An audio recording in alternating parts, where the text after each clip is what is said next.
আসসালামু আলাইকুম। আমি আইমান ইবনে ফিরোজ আছি তোমাদের সাথে। আজকে আমরা পদার্থবিজ্ঞানের এমন একটা অধ্যায় নিয়ে আলোচনা করব, যেটা থেকে প্রত্যেকটা বছর বোর্ডে অনেকগুলো এমসিকিউ আসে, আর একটা এমসিকিউতে আসে। এরপর হচ্ছে এই অধ্যায়টা যদি একটু অ্যানালাইসিস করে পড়া যায়, তাহলে এই অধ্যায়টা থেকে কোনো কোনো এফোর্ট ছাড়াই দেখা যায় যে একটা সিকিউ একদম ইজিলি আনসার করা যায়। তো এই অধ্যায়টার নামেই যদি দেখি আমরা, তাহলে দেখব তরঙ্গ শব্দ, সপ্তম অধ্যায় তরঙ্গ শব্দ। এই অধ্যায়টাকে মূলত দুই পার্টে বিভক্ত করা যায়, তরঙ্গ ও শব্দ। তরঙ্গ শব্দ আজকে মূলত আমাদের আলোচনার বিষয় হচ্ছে তরঙ্গ। তরঙ্গ যে এই তরঙ্গ এই পার্টটা যেহেতু একটু থিওরিটিক্যাল পার্ট, তো এটাতে সবাই অনেক ঝামেলা লাগায় ফেলে। তো সেই ঝামেলাটাই আজকে দূর করার চেষ্টা করবো ইনশাল্লাহ। আসা যাক। যদি আমরা তরঙ্গ বুঝতে যাই, তরঙ্গ বোঝার আগে আমাদের বুঝতে হবে তরঙ্গের জন্য কোন কোন গতিগুলা দেয়, কোন গতির জন্য তরঙ্গ ক্রিয়েট হয়। তো ওই গতিগুলোর যদি কথা বলি, তাহলে ফার্স্টে আসবে পর্যায়বৃত্ত গতি। তো পর্যায়বৃত্ত গতি সম্পর্কে যদি আমরা বলি, তাহলে কোনো গতিশীল বস্তু যদি তার গতিপথের একটি নির্দিষ্ট বিন্দুকে একটি নির্দিষ্ট সময় পরপর একই দিক থেকে অতিক্রম করে, তাকে পর্যায়বৃত্ত গতি বলে। এখানে তিনটা টার্ম মূলত আমাদের মাথায় মাস্ট রাখতে হবে, তিনটা টার্মের দিকে মনোযোগ দিতে হবে। একটা হচ্ছে নির্দিষ্ট বিন্দু, আরেকটা পার্ট হচ্ছে নির্দিষ্ট সময়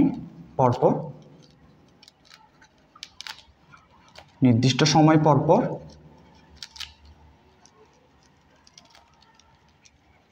আর একটা টার্ম সেটা হচ্ছে একই দিক থেকে।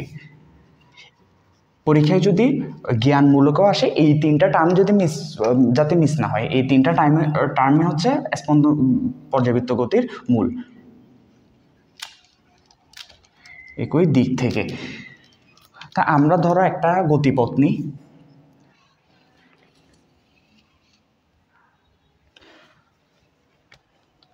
আমরা এই গতিপথটা যদি বিবেচনা করি, তাহলে এখানে একটা নির্দিষ্ট বিন্দু ধরি। ফার্স্ট অফ অল একটা নির্দিষ্ট বিন্দু এ,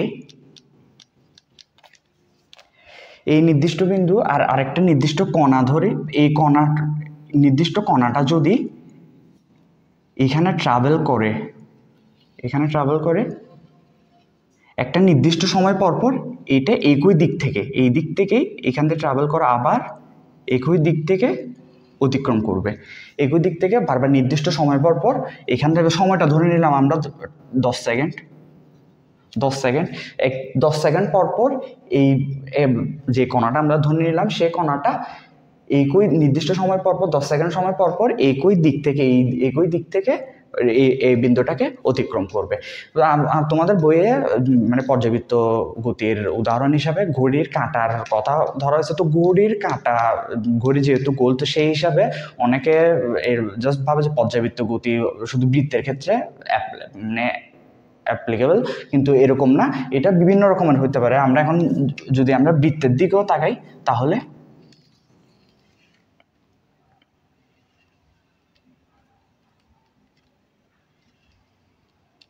এখানে যদি আমরা একটা নির্দিষ্ট বিন্দু এ ধরি, এবং এটা সেম ভাবে একটা নির্দিষ্ট কণা একটা নির্দিষ্ট সময় পরপর এই বৃত্তটাকে একই দিক থেকে এই বিন্দুটাকে একই দিক থেকে অতিক্রম করবে। আর যে নির্দিষ্ট সময়টা সেটা আমরা ধরলাম এখানে 5 সেকেন্ড। আর এই যে নির্দিষ্ট সময়টা, এই সময়টাকে বলে পর্যায়কাল। মূলত পর্যায়কাল টি,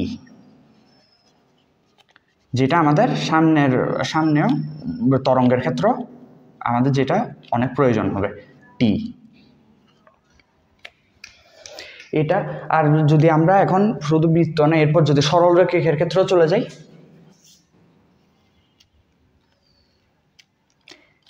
এখানেও আমরা একটি নির্দিষ্ট বিন্দু ধরলাম এ,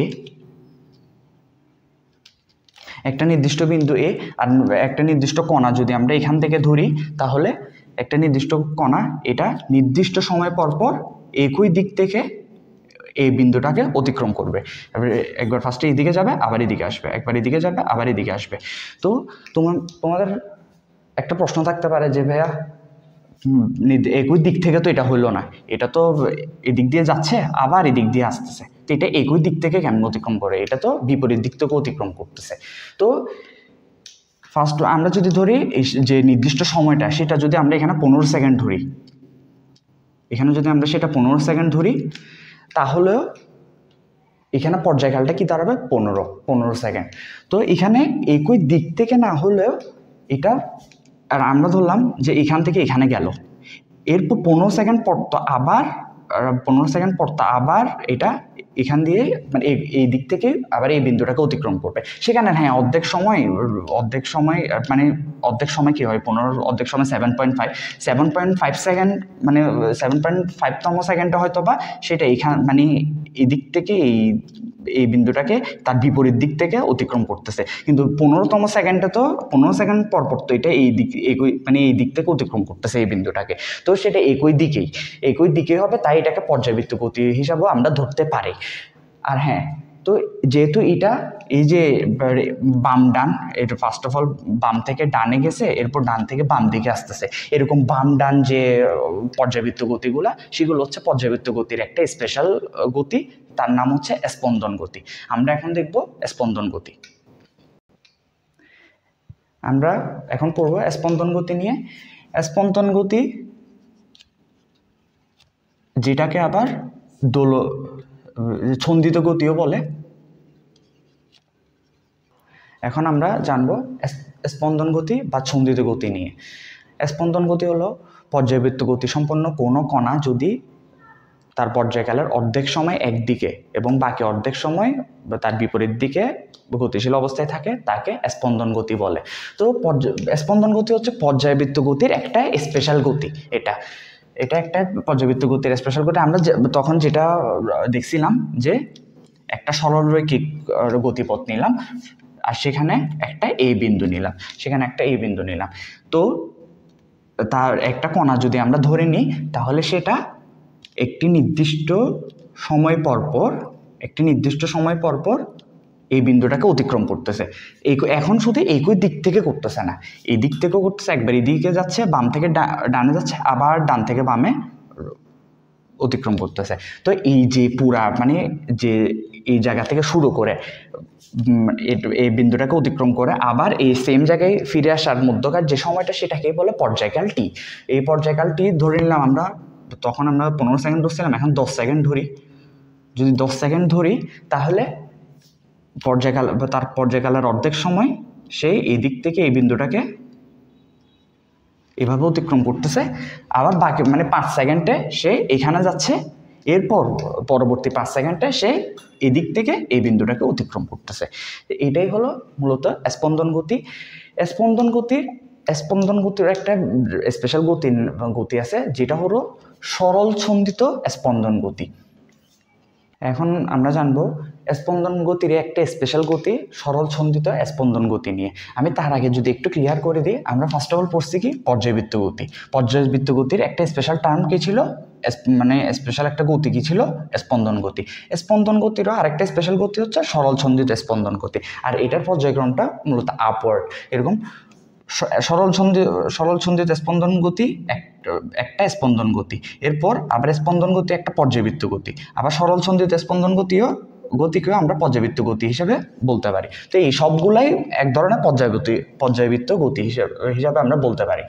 এখন যদি আমরা সরল ছন্দিত স্পন্দন গতি নিয়ে বলতে চাই, এসএসসি লেভেলে আসলে সরল ছন্দিত স্পন্দন গতি নিয়ে অত ডিটেল পড়াশোনা নেই। ইন্টারমিডিয়েটে যখন অষ্টম অধ্যায়ে তরঙ্গ নিয়ে পড়াশোনা আছে, তখন সেখানে সরল ছন্দিত স্পন্দন গতি নিয়ে অনেক ডিটেলস পড়াশোনা আছে। তো আমি যদি তোমাদের এটা যদি পরীক্ষার জন্য লাগবে না, আমি যদি তোমাদেরকে বলি, তাহলে সরল ছন্দিত স্পন্দন গতিটাকে এভাবে বলা হয় যে কোনো বস্তুর ত্বরণ তার সরণের সমানুপাতিক এবং দিক বিপরীত। সরণের হিসাব সাম্যাবস্থা থেকে করা হয় এবং ত্বরণ সাম্যাবস্থা অভিমুখী। এটা হচ্ছে সরল ছন্দিত স্পন্দন গতি। মূলত এই ক্রাইটেরিয়াগুলো, মানে এই গতির ক্রাইটেরিয়াগুলো যে বস্তুর মধ্যে থাকবে, সেটা সরল ছন্দিত স্পন্দন গতির অন্তর্ভুক্ত।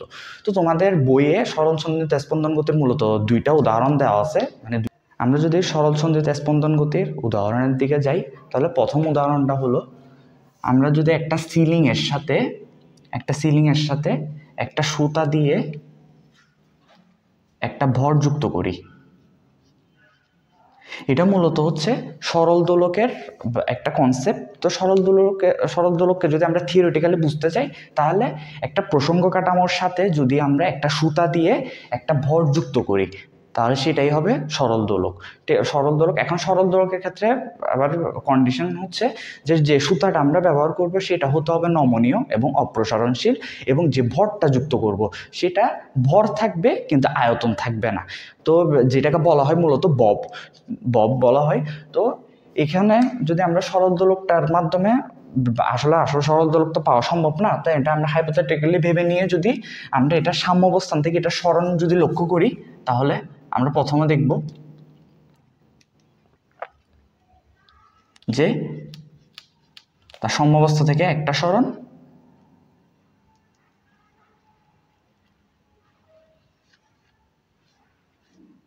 সাম্যাবস্থা থেকে তার আরেকটা সরণ। সাম্যাবস্থা থেকে এই সরণগুলা আমরা যদি সাম্যাবস্থা থেকে সরল দোলকটিকে এখানে নিয়ে গিয়ে এরপর ছেড়ে দিই, তাহলে সে তার এই গতিপথ এখানে গিয়ে এবং আবার এখানে ফিরে আসতে মূলত যে সময়টা লাগবে সেটাকে আমরা এই সরল দোলকের পর্যায়কাল হিসাবে জানবো। এই সরল দোলকের পর্যায়কালের যদিও বা বের করার একটা সূত্র আছে। সূত্রটা কি? 2π√L/g। এখানে তো আমরা টি তো জানলামই যে পর্যায়কাল, আর পাই তো আমরা জানি। যদি আমরা এখানে এল যদি আমরা বলি, তাহলে এটা হচ্ছে কার্যকরী দৈর্ঘ্য। কার্যকরী দৈর্ঘ্য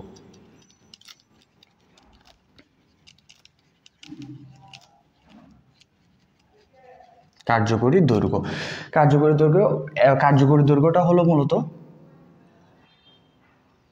এই পুরাটার দৈর্ঘ্য। তো এখানের মধ্যে কি কি থাকে? ফার্স্ট অফ অল থাকে সুতার দৈর্ঘ্য এল, শুধুমাত্র সুতার দৈর্ঘ্য এল প্লাস, আর হচ্ছে যে ভরটা আমরা যুক্ত করব সেটার ব্যাসার্ধ আর ইজ ইকুয়াল টু কার্যকরী দৈর্ঘ্য এল। আর এটাকে আমরা বলতে পারো সুতার দৈর্ঘ্য এল। আর জি তো আমরা জানি অভিকর্ষ ত্বরণ। তো এখানে যদি আমরা লক্ষ্য করি, তাহলে কার্যকরী দৈর্ঘ্য, সরল দোলকের কার্যকরী দৈর্ঘ্য যদি বৃদ্ধি পায়, তাহলে পর্যায়কালও বৃদ্ধি পাবে। আমরা যদি এই সুতাটাকে আরো লম্বা করে দিই, তাহলে এই সরল দোলকটার এইখান থেকে এখানে গিয়ে আবার এখানে ব্যাক আসতে যে সময়টা লাগবে সেটা বেড়ে যাবে। এবং আমরা যদি সুতাটাকে আরো ছোট করে দিই, ধরলাম আমি যদি এখানে বটটা অ্যাড করি, তাহলে পর্যায়কালটা আরো কমে যাবে, মানে সরল দোলকটা অনেক ফাস্ট মুভ করবে। তোমরা এটা অনেক রিলেটেবল হওয়ার কথা যে আমাদের ছোটবেলায় এখনো যদি অনেকখানি আছে যে একটা ঘড়ির নিচে পেন্ডুলাম ঘুরতে থাকতো। তো সেটা তুমি যদি ইমাজিন করো, তাহলে তুমি সরল দোলকটা অনেক ভালোভাবে আয়ত্ত করতে পারবে। তো এটাই হচ্ছে সরল দোলকের পর্যায়কালের সূত্র। এই পর্যায়কালের সূত্রে যদি কোনো এমসিকিউতে বিশেষত পর্যায়কাল বের করতে বলে, তাহলে তোমার কার্যকরী দৈর্ঘ্য দেওয়া থাকবে। আর অভিকর্ষ ত্বরণ মানে তোমার দেওয়া থাকবে, সেটা যদি পৃথিবীর হয় বা চাঁদের হয়, যেখানে সরল দোলকটাকে ইমাজিন করবে, সেখানের অভিকর্ষ ত্বরণ তোমার এমসিকিউতে তোমার দেওয়াই থাকবে। এটা মূলত আসলে এমসিকিউর জন্যই। এরপর হচ্ছে অভিকর্ষ ত্বরণের সাথে যদি আমরা পর্যায়কালের সম্পর্ক দেখি, তাহলে হচ্ছে যে অভিকর্ষ ত্বরণ যদি আমরা বাড়াই, তাহলে আমাদের পর্যায়কাল কমবে, এবং অভিকর্ষ ত্বরণ যদি আমরা কমাই, তাহলে পর্যায়কাল বাড়বে। তো এই সম্পর্কগুলো যদি আমরা লিখি,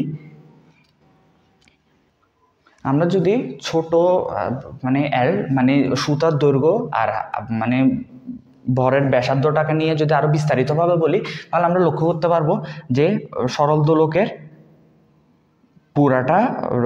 পুরা সুতার শীর্ষবিন্দু থেকে আমরা যদি বস্তুর ভরের ব্যাসার্ধ পর্যন্ত লক্ষ্য করি, তাহলে সেটা হবে কার্যকরী দৈর্ঘ্য। এবং সুতার শীর্ষবিন্দু থেকে সুতার পাদবিন্দু পর্যন্ত যদি লক্ষ্য করি তাহলে আমরা দেখব সেটা হবে সুতার দৈর্ঘ্য, এবং আর এটা হচ্ছে ভরের ব্যাসার্ধ। তো এই দুইটা মিলেই হবে কার্যকরী দৈর্ঘ্য। আর এরপর যদি আমরা পর্যায়কালের সূত্রটির সম্পর্ক নিয়ে আমরা যদি আলোচনা করি তাহলে দেখব যে পর্যায়কাল আর কার্যকরী দৈর্ঘ্য হচ্ছে পরস্পর সমানুপাতিক। এটা যদি কার্যকরী দৈর্ঘ্য যদি বাড়ে পর্যায়কালও বাড়বে, এরপর কার্যকরী দৈর্ঘ্য যদি কমে পর্যায়কালও কমবে। এরপর যদি আমরা অভিকর্ষ ত্বরণ ও পর্যায়কালের দিকে দেখি তারা হচ্ছে পরস্পর ব্যস্তানুপাতিক সম্পর্কে আছে। তাহলে যদি অভিকর্ষ ত্বরণ যদি বাড়ে তাহলে পর্যায়কাল কমবে, এবং যদি অভিকর্ষ ত্বরণ কমে তাহলে পর্যায়কাল বাড়বে। আমরা যদি সরলছন্দিত স্পন্দন গতির অপর উদাহরণটাতে যাওয়ার আগে যদি একটা কথা বলি তাহলে সেটা হবে, এখানে আরেকটা সূত্র যেটা তোমাদের এমসিকিউর জন্য বিশেষ করে কাজে লাগবে, সেটা হচ্ছে যদি দুইটা সরল দোলকের মধ্যে তুলনা করতে বলে, বিশেষত এটা এমসিকিউর জন্যই লাগে, তাহলে সেটার সূত্রটা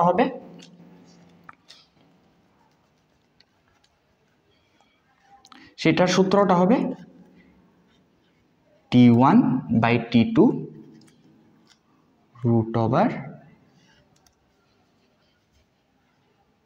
√L2/L1।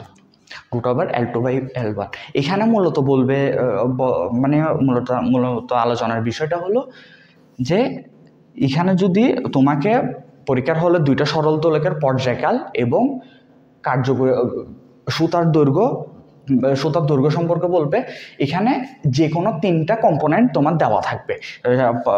মানে প্রথম সরল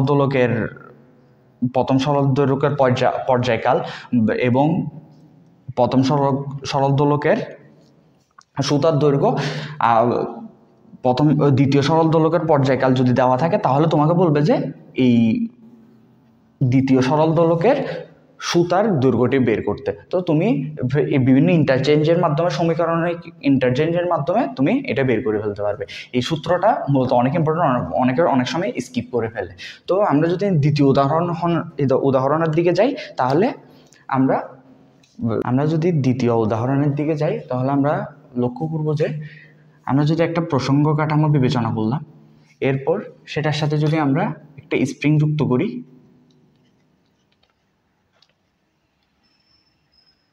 এবং স্প্রিংটার শেষ প্রান্তে আমরা যদি একটি ভর যুক্ত করি, সেটা ভরটা যে কোনো ওয়েটের হতে পারে, 1 কেজি 1 গ্রাম, যে কোনো ওয়েটের যদি আমরা ভর যুক্ত করি, ভরটা যুক্ত করার পরে আমি তোমাদের বোঝানোর সাপেক্ষে আমি ভরটা ধরে নিলাম 1 কেজি। তো এই ভরটাকে যদি আমি নিচে টেনে এরপর আবার ছেড়ে দিই তাহলে এই স্প্রিংটার একটা সংকোচন হবে,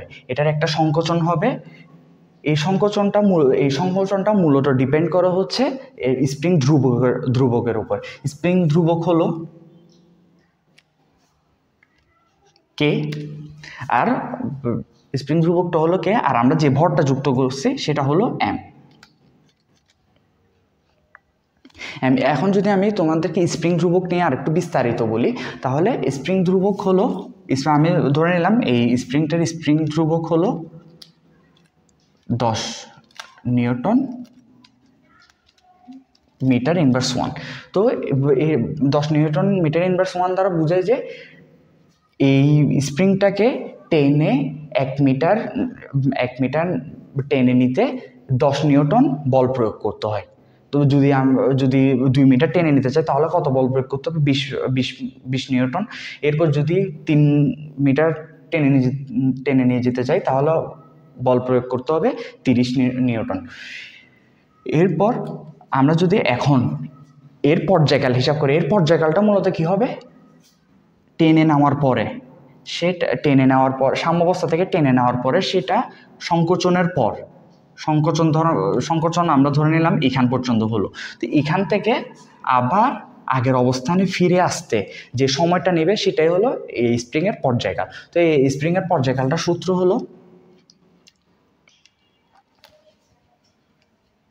2 পাই √m কে। এখানে আমরা এম তো জানি ভর, আর কে এটা হলো স্প্রিং ধ্রুবক। তো এটা নিয়ে যদি আমরা ফার্দার আলোচনা করি তাহলে আমরা দেখব যে এম মানে ভর, যে ভরটা আমরা যুক্ত করলাম সেটা আর পর্যায়কাল পরস্পর সমানুপাতিক অবস্থায় আছে, আর পর্যায়কাল আর স্প্রিং ধ্রুবক পরস্পর ব্যস্ত আনুপাতিক অবস্থায় আছে। তার মানে হলো যে যদি আমরা এমকে বাড়াই তাহলে টিও বাড়বে, যদি এমকে কমাই তাহলে টিও কমবে। কিন্তু এখানে যদি আমরা টিকে বাড়াই তাহলে স্প্রিং ধ্রুবক কমে যাবে, এরপর যদি আমরা মানে টিকে কমাই তাহলে আবার স্প্রিং ধ্রুবক বেড়ে যাবে। এটাই হলো মূলত এই সূত্রের গঠন প্রণালী। এরপর যদি আমাদের পরীক্ষায় মূলত আসবে এটাই যে স্প্রিং ধ্রুবক নির্ণয়েরটা সবচেয়ে বেশি আসে, মানে পর্যায়কাল দেওয়া থাকে, মানে যে পরিমাণ ভর আমরা যুক্ত করলাম সেটাও দেওয়া থাকবে। তো স্প্রিং ধ্রুবকটা নির্ণয়েরটা সবচেয়ে এমসিকিউতে আসে। এর মাধ্যমে আমরা কণার গতির ভিত্তিতে তরঙ্গটা আমাদের এই মানে টপিকটা মূলত শেষ আমাদের। এই টপিকের মূলত যদি আমি সামারি করি তাহলে হবে যে পর্যাবৃত্ত গতি, আমাদের স্পন্দন গতি, এরপর হচ্ছে সরল ছন্দিত স্পন্দন গতি। এই স্পন্দন গতি আর সরল ছন্দিত স্পন্দন দোনোটাই আবার পর্যাবৃত্ত গতি হিসেবে আমরা ধরতে পারি। তো এরপর যদি আমরা এখন মূলত আমাদের যে অধ্যায়ে মানে এখন আমাদের যে মূল আলোচ্য টপিক সেটা হলো তরঙ্গ। এখন যদি আমরা তরঙ্গ নিয়ে আলোচনা করতে যাই তাহলে আমরা তরঙ্গ নিয়ে যদি আলোচনায় যাই তাহলে আমরা দেখতে পাচ্ছি যে পর্যাবৃত্ত আন্দোলন কোনো মাধ্যমের মধ্য দিয়ে শক্তি সঞ্চারিত করে কিন্তু মাধ্যমের কণাগুলোকে স্থানান্তরিত করে না, তাকে তরঙ্গ বলে। তো এখন আমরা এখানে যদি কয়েকটা টার্ম যদি আমরা খেয়াল রাখি, কয়েকটা শব্দ যদি খেয়াল করি তাহলে যে পর্যাবৃত্ত আন্দোলন হবে একটা আমাদের ওয়ার্ড, এরপর হচ্ছে শক্তি সঞ্চারণ। তরঙ্গের মূল কাজ কি? তাহলে শক্তি সঞ্চারণ করা। আর পর্যাবৃত্ত আন্দোলন বলতে কি বোঝায়? আচ্ছা, কখনো কি একটা মানুষকে কখনো আন্দোলন করতে পারে? এরকম না। তবে অনেকগুলো পর্যাবৃত্ত গতির সমন্বয় হলো পর্যাবৃত্ত আন্দোলন। ঠিক আছে? তো পর্যাবৃত্ত গতির মাধ্যমে পর্যাবৃত্ত গতির মধ্যে কি আসে? পর্যাবৃত্ত গতি নিজেই আসে, এরপর স্পন্দন গতি, সরল ছন্দিত স্পন্দন গতি, এই তিনোটা সমন্বয়ে এখানে বুঝেছে পর্যাবৃত্ত আন্দোলন। তো এই পর্যাবৃত্ত আন্দোলনের মাধ্যমে মূলত হচ্ছে তরঙ্গ সৃষ্টি হয়। তাই আমরা হচ্ছে যে আসলে প্রথমেই আমি তোমাদেরকে গতি সম্পর্কে আইডিয়া দিয়ে দিছি। তো আর তরঙ্গের মূল কাজ হচ্ছে শক্তি সঞ্চারণ করা। এই শক্তিটার আউটপুট আমরা যে কোনোভাবে পেতে পারি। সে যেমন শব্দ তরঙ্গ আছে, শব্দ তরঙ্গের আউটপুট হচ্ছে আমরা যে শুনি কথা, আমরা বিভিন্ন শব্দ যে শুনতে পাচ্ছি সেটা। বায়ু তরঙ্গের আউটপুট হচ্ছে আমাদের গায়ে যে বাতাস লাগে। আলোক তরঙ্গের উদাহরণ হিসেবে যদি আমরা ধরি তাহলে হচ্ছে সূর্যের আলো যে আমাদের পর্যন্ত পৌঁছাচ্ছে, এটা হচ্ছে তরঙ্গের মানে বিভিন্ন ধরনের তরঙ্গের আউটপুট হিসেবে আমরা ধরতে পারি। তো আমরা যদি তরঙ্গকে একটু চিত্র আকারে যদি বুঝতে চাই তাহলে আমরা এটাকে প্রসঙ্গ কাঠামো ধরলাম, আর এগুলো হচ্ছে ইয়াটাতে প্রত্যেক বিন্দুতেই কণা বিদ্যমান এখানে। তো এই কণাগুলোর যদি পর্যাবৃত্ত আন্দোলন আমরা যদি ঘটাই, এখানে যদি আমরা পালস প্রোভাইড করি তাহলে আমরা দেখবো এটার পর্যাবৃত্ত আন্দোলন হচ্ছে।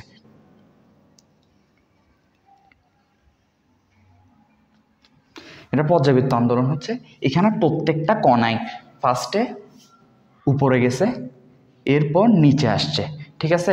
তো উপরে নিচের যে বিষয়টা, যে তার গতিপথের একটি নির্দিষ্ট সময় একদিকে এবং অপর নির্দিষ্ট সময় তার বিপরীত দিকে গতিশীল অবস্থায় থাকে। এটাই মূলত আমি তোমাদেরকে আগেই বলছি যে স্পন্দন গতি এক ধরনের পর্যাবৃত্ত গতি। তো সেই হিসেবে এটা হচ্ছে পর্যাবৃত্ত আন্দোলন বোঝায়। এই আন্দোলনের মাধ্যমে আমরা যদি এখানে কোনো কিছু একটা আমরা যদি এটাকে শব্দ তরঙ্গ ধরি তাহলে এখানে যদি একটা মানুষ দাঁড়ায় থাকে, এই তরঙ্গের আউটপুট হিসেবে সে শব্দটা শুনতে পাবে। এটাই হলো মূলত তোমাদের তরঙ্গের বিষয়ের আলোচনা। এরপর যদি আমরা মাধ্যমের ভিত্তিতে তরঙ্গ কিভাবে সেটা যদি দেখতে চাই, মাধ্যমের ভিত্তিতে তরঙ্গ নিয়ে যদি আমরা আলোচনা করতে চাই, মাধ্যমের ভিত্তিতে তরঙ্গকে আমরা মূলত দুই ভাগে ভাগ করতে পারবো: যান্ত্রিক তরঙ্গ, তড়িৎচুম্বকীয় তরঙ্গ। যান্ত্রিক তরঙ্গের ক্ষেত্রে যদি আমরা বলি, এটি হলো সেই মাধ্যম যে মাধ্যমে তরঙ্গ সঞ্চালনের জন্য কোনো মাধ্যম লাগে, যেমন বায়বীয়, তরল, গ্যাসীয় কোনো মাধ্যমের প্রয়োজন হয়, তাকে মূলত যান্ত্রিক তরঙ্গ বলে। তো যান্ত্রিক তরঙ্গের যেমন উদাহরণ হলো শব্দ ও বায়ু তরঙ্গ। এরপর তড়িৎচুম্বকীয় তরঙ্গ, যাকে অন্য ভাষায় তোমাদের এমসিকিউতে অনেক সময় একটু ট্রিকিভাবে আসতে পারে, যাকে গ্রেভিটি ওয়েভও বলে। তো তড়িৎচুম্বকীয় তরঙ্গকে গ্রেভিটি ওয়েভও বলে। তো এই তড়িৎচুম্বকীয় তরঙ্গ হচ্ছে যে তরঙ্গ সঞ্চালনের জন্য কোনো মাধ্যমের প্রয়োজন হয় না, তাকে মূলত তড়িৎচুম্বকীয় তরঙ্গ বা গ্র্যাভিটি ওয়েভ বলে। আর এটার উদাহরণস্বরূপ আমরা বলতে পারি আলোক তরঙ্গকে। আলোক তরঙ্গ তোমাদের আরেকটা ব্যতিক্রম ধর্মী, যেটা খুবই রেয়ার, মেবি বোর্ডে আসবে না, শুধুমাত্র স্কুল ভিত্তিক পরীক্ষাগুলোর জন্য এমসিকিউতে আসতে পারে। আর ব্যতিক্রমী ধর্মী আরেকটা তরঙ্গ হলো ওয়েভ ফাংশন। এটা হচ্ছে মূলত কোয়ান্টাম মেকানিক্স অন্তর্ভুক্ত।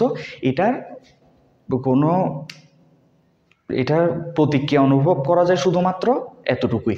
তো এটা হচ্ছে শুধুমাত্র স্কুলের পরীক্ষাতে আসতে পারে, তো ওরকম কোনো বোর্ড ভিত্তিক কোনো আসার সম্ভাবনা খুবই কম। তো আমরা বলতে পারি যে মাধ্যমের ভিত্তিতে তরঙ্গ মূলত দুই ভাগ, আর আরেকটা বললাম সেটা হলো ব্যতিক্রমধর্মী তরঙ্গ। আমরা আজকে মূলত দুইটা টপিক শেষ করলাম, তরঙ্গ তো শেষই করলাম। এরপর হচ্ছে কণার গতির ভিত্তিতে তরঙ্গ ও মাধ্যমের ভিত্তিতে তরঙ্গ শেষ করলাম। এরপরের ক্লাসে আমরা পড়ব তরঙ্গ সংশ্লিষ্ট রাশি, যেগুলোর মাধ্যমে হচ্ছে তরঙ্গকে আমরা অনেক ভালোভাবে ব্যাখ্যা করতে পারবো এবং তরঙ্গকে আরও ভালোভাবে জানতে পারবো। তরঙ্গ সংশ্লিষ্ট রাশি, কম্পনের ভিত্তিতে তরঙ্গ, তরঙ্গের বৈশিষ্ট্য, এগুলো আমরা নেক্সট ক্লাসে ইনশাল্লাহ পড়ানোর চেষ্টা করবো ইনশাল্লাহ। এর মাধ্যমে তোমাদের তরঙ্গর যে থিওরিটিক্যাল পার্টটা সেটা অনেক ভালোভাবে ক্লিয়ার হয়ে যাবে বলে আমি মনে করি। আজকের ক্লাস এতটুকুই। ধন্যবাদ। আসসালামু আলাইকুম।